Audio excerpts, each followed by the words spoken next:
comme vous le définissez, c'est un règne, non? Un règne de dynastie. Mais, qu'est-ce qu'on appelle règne de dynastie? Un règne de dynastie, c'est l'ensemble des âmes sur le plan hiérarchique qui forment toute une famille auquel chacun doit passer à son tour sur une gérance. Chacun doit passer à son tour sur une gérance. Quand l'un a fini son travail, l'autre doit prendre place. Ou quand les uns ont fini leur travail, les autres doivent prendre place. C'est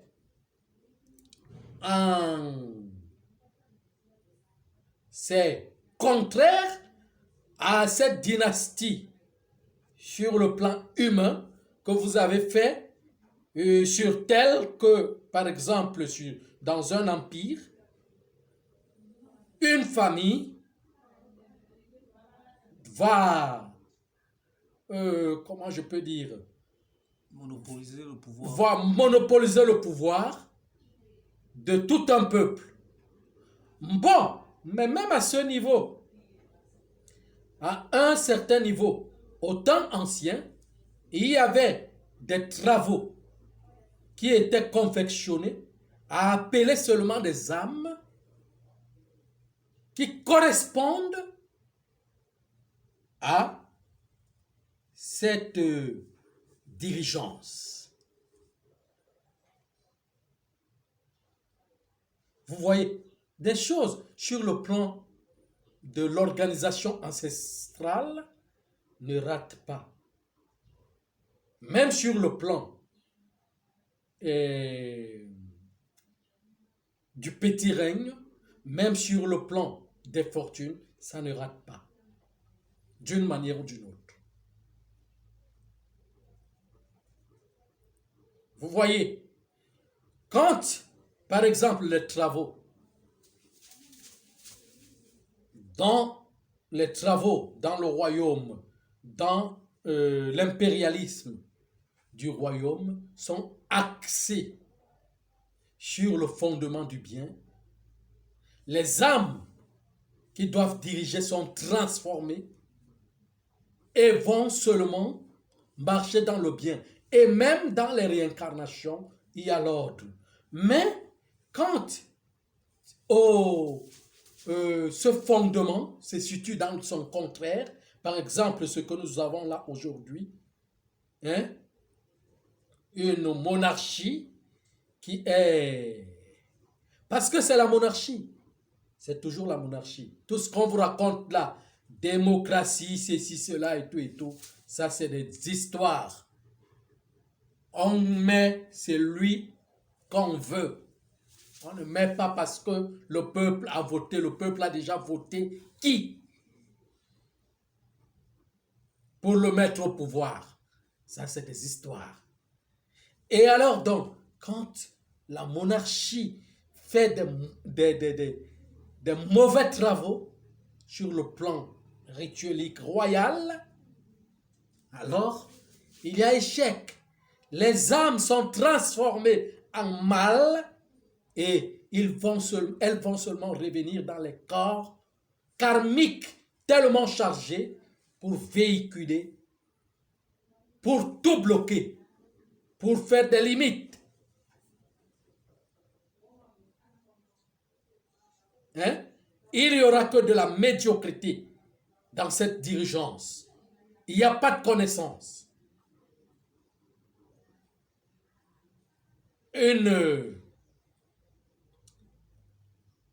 Un royaume, comment je peux dire, faible, qui n'a pas de force, qui n'a aucune puissance.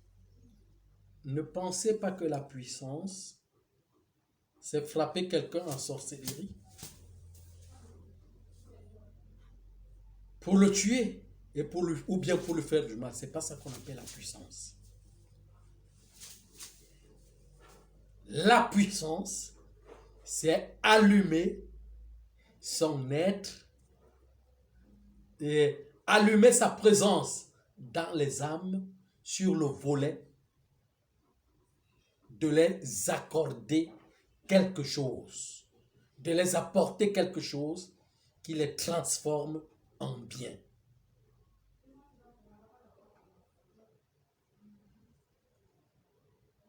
Vous voyez un peu ce que je suis en train de dire. Parce que quand les hommes viennent, c'est pour s'élever. C'est pour les jours, les semaines, les mois, les saisons, les années qui passent. C'est pour grandir. C'est pas pour revenir en arrière. C'est pour grandir. Et toute monarchie qui aide des âmes, des nouvelles âmes à grandir, à évoluer, les transforme en de bonnes personnes. Et c'est ça la puissance. Avoir le pouvoir ne veut pas dire qu'on a de la puissance. Le pouvoir, on peut l'utiliser, que ce soit en bien ou en mal. Mais la puissance, c'est Dieu lui-même. Parce qu'en réalité, Dieu n'est que bonté. Parce qu'il nourrit même le mal. Il ne regarde pas que le mal est mal, il le nourrit. C'est pour cela que vous n'allez pas voir le mal tomber ou manquer de nourriture, manquer d'approvisionnement, ou manquer de matières premières, parce que Dieu nourrit toujours. C'est ça qu'on appelle bonté. Ça veut dire que puisque tout est en lui,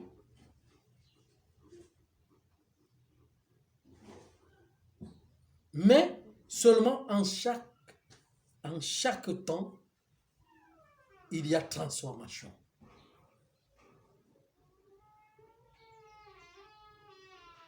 Le nombre de biens.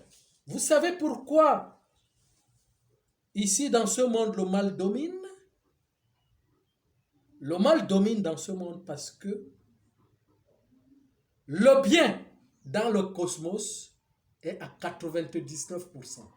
Et le mal dans le cosmos est, comment je vais dire, est à 1%. Et le 1% c'est ici.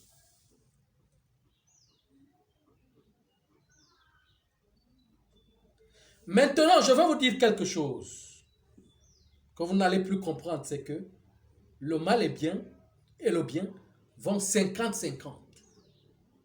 50% du mal, 50% du bien. Mais ce que nous faisons ici, ce n'est pas ça qu'on appelle le mal. C'est là qu'il faut comprendre, déjà. Mais vous dites que... vous dites que... Parce que là, déjà, je vais entrer dans un autre sujet, oui. Le bien est 99% dans les cosmos. Le bien et le mal. Le bien est 99% dans le cosmos 1%. Et nous sommes à 1%. Sur la planète. Sur la planète. Donc, ça veut dire quoi? Je vais m'expliquer. Ça veut dire que dans le cosmos, il n'y a pas de fortune. Il n'y a que la richesse. Il n'y en a que la richesse. Il n'y a pas de fortune. Chacun a ce que, ne possède que ce que, ce qui est méritant pour lui. Hein? Les fortunes sont à 1%. Mais quand on dit bien et mal, c'est 50-50%. Mais ici, ce que nous faisons là, ce n'est pas le mal. Mais c'est la complication du mal.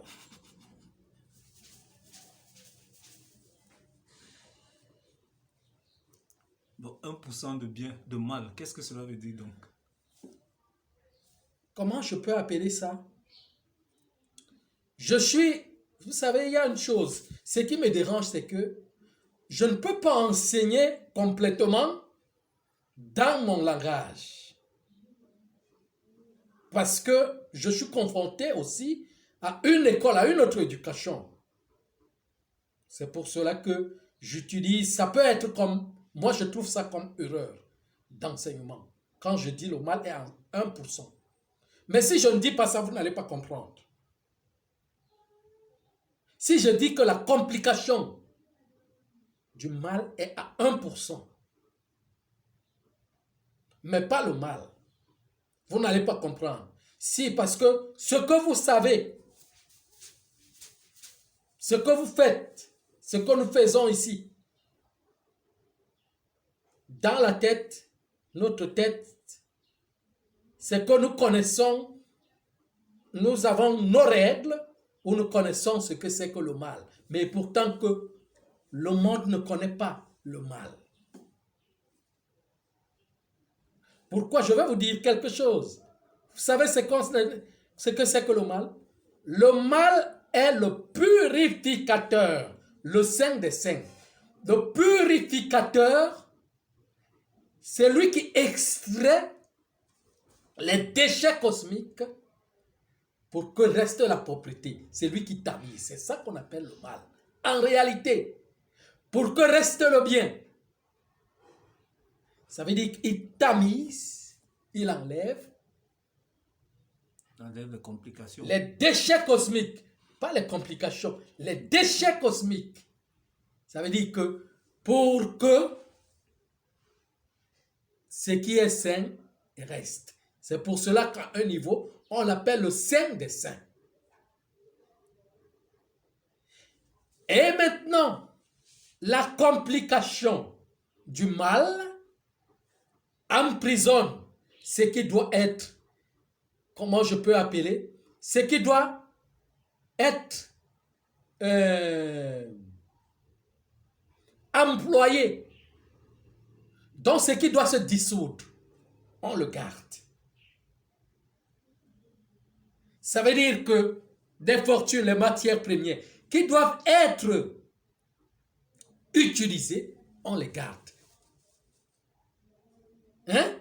Là-dedans, il y a quelque chose qui doit être purifié pour partir. Et pour que, c'est comme, comment je peux l'expliquer par exemple? Je l'explique sur un fait que nous nous nourrissons, nous mangeons de la nourriture.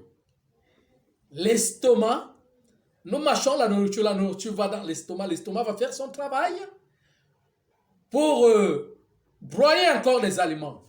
Le foie, lui, prend pour tamiser, pour prendre ce qui est clair, ce qui est nutritif, pour mettre dans le corps, et le reste va partir dans les déchets pour faire les sels. Cela doit se faire en chaque jour. Imaginez que vous mangez donc et que vous ne faites pas les sels.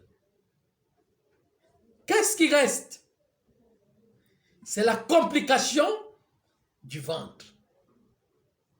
C'est pas ça? Le ventre se complique parce que c'est une banque qui a son approvisionnement, qui fait son travail.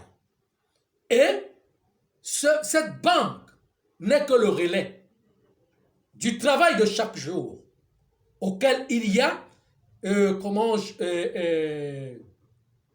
y a une organisation qui sépare de l'un à l'autre. Mais même dans votre Bible, on vous parle de la séparation. Et le Créateur sépara ceci de cela pour que jour se voit et que nuit se connaisse. Bon, c'est ça qu'on n'a pas mentionné dans votre Bible. Pour que jour se voit et que nuit se connaisse. Et alors donc, voilà la banque. Elle prend pour prendre ce qui est sain, qui doit rester dans le corps, et ce qui est déchet doit partir dans les selles. C'est pas ça? Et maintenant, quand on vous donne dans les matières premières, vous prenez, vous gardez dans les banques. Comment il peut avoir digestion? Il y a complication.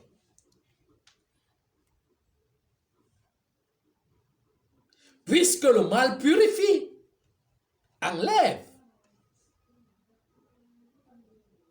Quand vous avez quelque chose que vous êtes en train de le perdre, c'est le mal qui exige à ce que, puisque ça doit quitter même de l'argent que vous avez et que vous ne voulez pas le dépenser. Un problème qui se pose là pour dépenser cet argent, c'est lui le mal, à la hauteur qui est le Saint des Saints, a besoin que cet argent soit utilisé.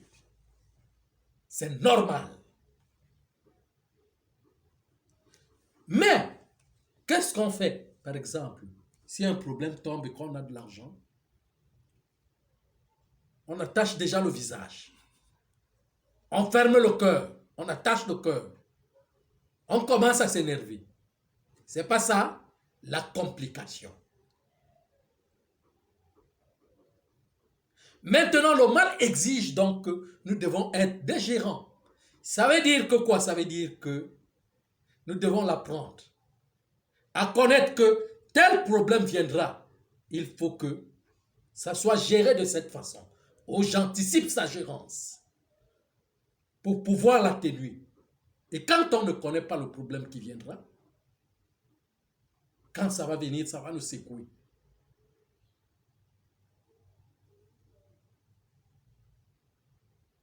Et à ce niveau, on dira que c'est le mal. C'est pas ça? Je suis en train de vous dire des vérités. Les vérités qui sont fondamentales. Vous voyez un peu? Donc, c'est lui le purificateur.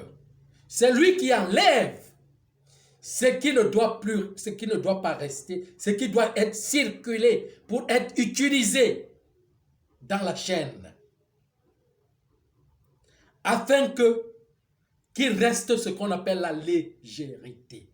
Quand vous avez un problème et que vous arrivez à résoudre votre problème, le cœur devient léger. Et même si vous vous énervez, il y a un fond qui s'allège. Parce que le problème est résolu. Mais quand on garde les fortunes, il y a masse de problèmes qui s'amassent sur le plan éthérique. De façon que, quand ça s'amasse, je vais vous dire ce qui se fait dans les loges. Ces loges que vous entendez, grande loge de France, grande loge de Tibet, grande loge d'Asie, grande loge d'Europe, grande loge d'Amérique et quoi. Tout ce que vous entendez, grande loge. Vous savez ce qui se passe là-bas? Ce qui se passe là-bas, c'est la négociation. Ça veut dire qu'on négocie à ce qu'on n'ait pas de problème. On fuit les problèmes. Ça veut dire qu'on travaille des rites pour repousser les problèmes, pour les emmagasiner sur le plan éthérique, pour les renvoyer. Ils doivent être là-bas pendant qu'on garde les fortunes. Parce qu'on veut regarder. Voilà ce règne-là. Ce règne du pauvre-là. On veut garder les fortunes. On ne veut pas résoudre les problèmes. Puisque les problèmes, les problèmes sont terre à terre. Les populations qui ont besoin de ceci et cela. Les populations qui ont besoin de la création des entreprises pour des travaux. Les populations qui ont besoin de s'améliorer dans la connaissance spirituelle pour connaître des choses ci et ça. Des populations qui en ont besoin. Le besoin s'installe.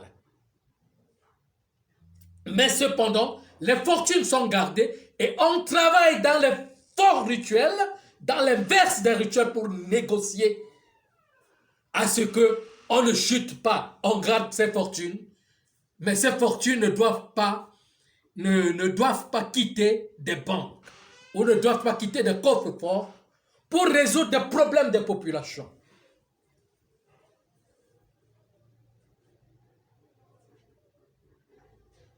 Vous voyez ce que je suis en train de vous dire?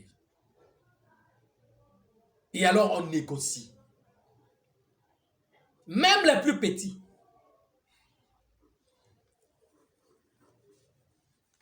Vous voyez un peu ce que je suis en train de vous dire? C'est ça. Et même, je vais vous dire quelque chose. Les humains, ici, par exemple, les personnes qui ont fini le travail ici, par exemple, doivent partir, par exemple, de l'autre côté, pour revenir dans la réincarnation, pour commencer notre processus. Parfois, on les bloque. Parfois, on les bloque. Pourquoi? Parce qu'on ne connaît pas que telle personne est à la fin. Telle personne est comme ça. Pourquoi? Parce que on amène des gens à devenir des esclaves des autres. Vous voyez ce que je vous explique là? Je ne sais pas si vous pouvez, si vous me comprenez ainsi.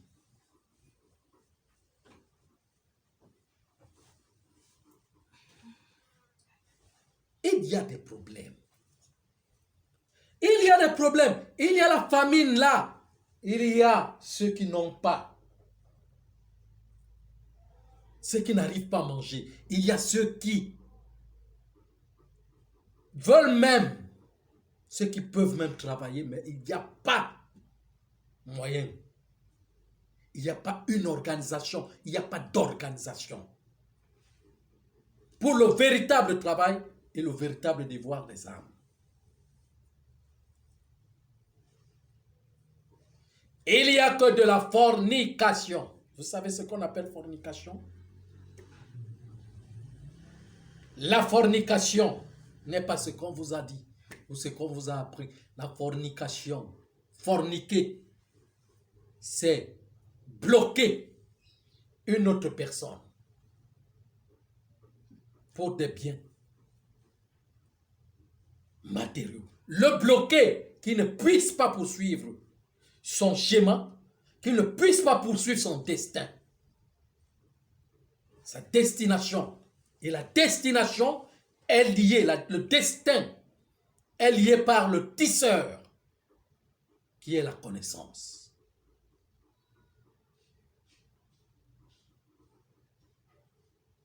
C'est ça la fornication. La fornication, c'est former des clans. Des clans où on va s'asservir des uns et des autres sur des pactes. Des pactes humains dans la faiblesse totale. Auquel l'un fornique avec l'autre. Ça reste dans l'enclos.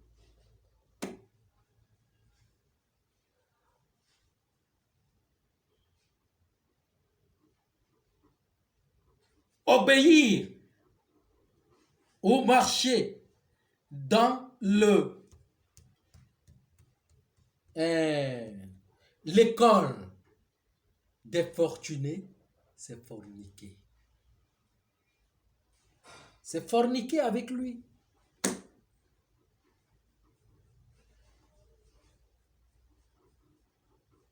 C'est pour cela qu'ils obligent à faire certaines choses qui lient les uns et les autres dans une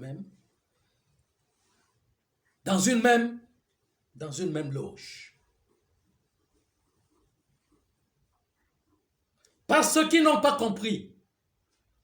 Si vous partez par exemple au Vatican, vous allez trouver de l'or qu'ils ont pris depuis l'esclavage, depuis 4 à 500 ans aujourd'hui. Vous allez trouver des sous-sols d'or, des lingots d'or, emmagasinés. Pour faire quoi? Rien que pour garder, je suis riche.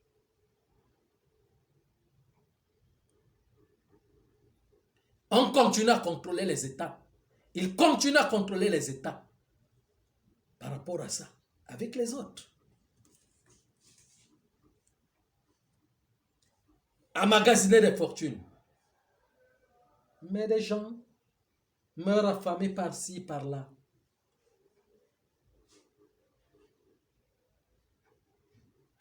Quand quelqu'un, vous êtes sur une personne qui mange et qui ne vous donne pas,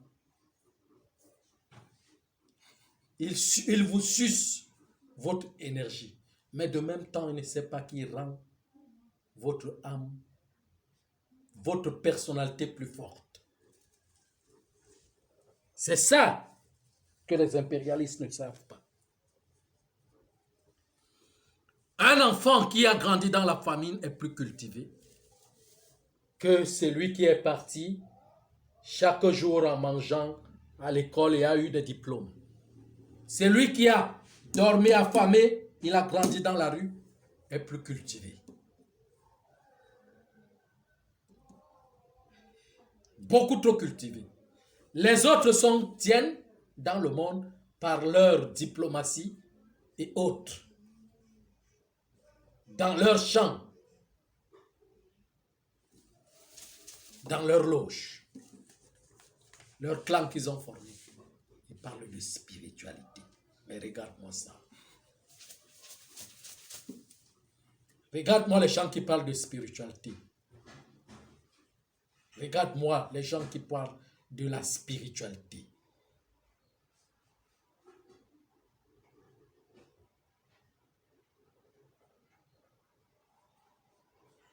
Est-ce qu'il est impliqué que ces gens-là,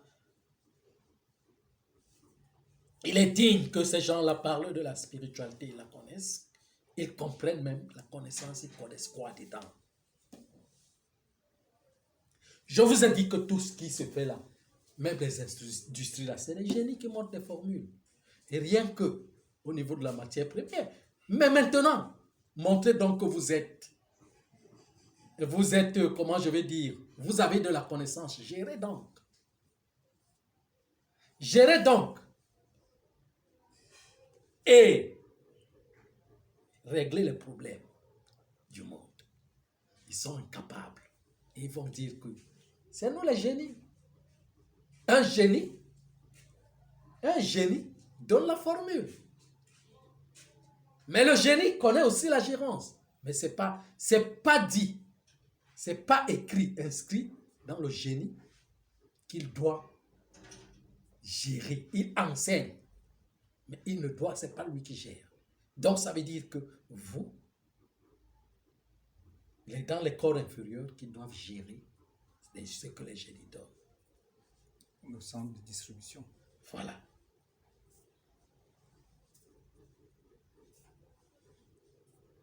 Et alors donc, c'est le mal compliqué. Complication du mal. Donc, quand je reviens donc pour expliquer ce que c'est que la complication du mal, c'est des fortunes. Et ils sont petits, hein, tous ces gens-là. Même ceux que vous... Parce que ceux que vous voyez là, des présidents des républiques, ce sont des ouvriers, hein, ceux qui sont derrière, eux, vous ne les connaissez pas. Mais moi, je vous dis qu'ils sont des petits. Hein. C'est des petits. C'est mes petits frères. Ils ne connaissent rien. Au niveau même de mon âge, sur le plan cosmique, ils sont mes enfants. Il faut compter l'âge.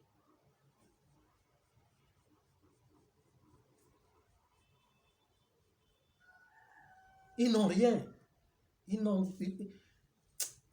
ne sais pas si seulement c'est parce que vous ne connaissez pas la vérité. C'est pour cela que vous les prenez comme des grandes personnes.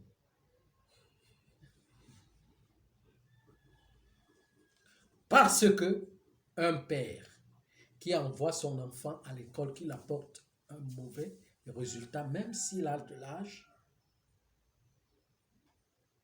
il ne peut pas être valeureux ni respecté par le père.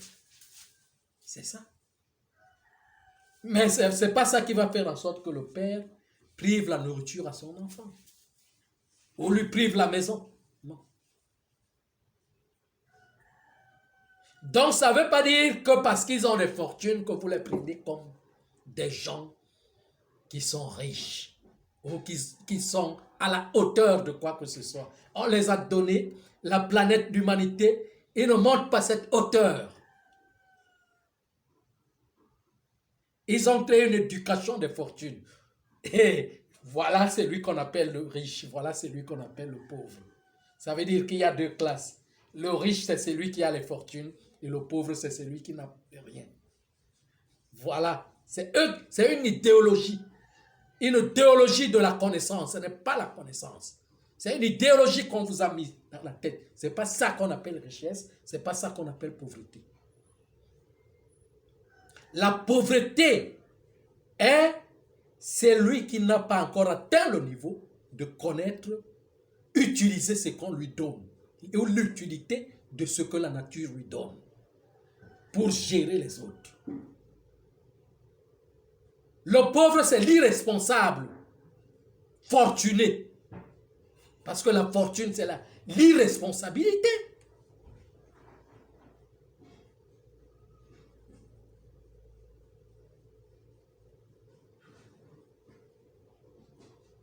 Vous voyez, moi je vous dis que l'irresponsabilité, les irresponsables sont ceux qui forment, ceux qui dirigent les États. Et ils leur ont appris les mêmes choses, la même médiocrité.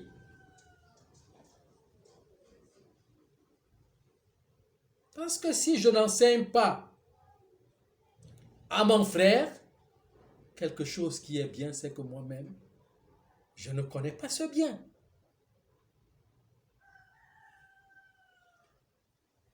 C'est pas ça, c'est que je ne le connais pas. Parce que si je connais réellement, j'enseigne réellement ce que je connais.